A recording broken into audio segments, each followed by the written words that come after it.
כבשנו את אנטורה, תפסנו הרבה ערבים, אספנו אותם. קומו, הם קמו. הרג את כולם.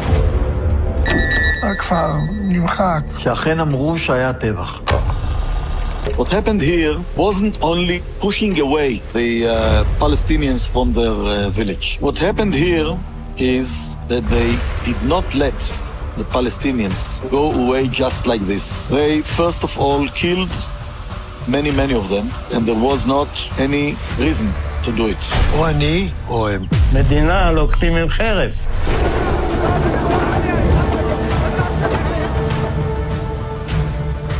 המדינה נתמת שויה. כמה עד עכשיו אנשים הרגת ככה? לא ספרתי. אני לא יכול לדעת בחיי. היה לי מקלע עם 250 כדורים. תראה, יריתי, נלחמתי כולם. אני לא יכול לספור. הרגנו בהם, בלי נקיפת מצפון. מצב נוראי, התעללו בהם ולקחו להם את איברי המין ותקעו להם בפיות. אחד אנס שם איזה ילדה בת 16, משהו כזה.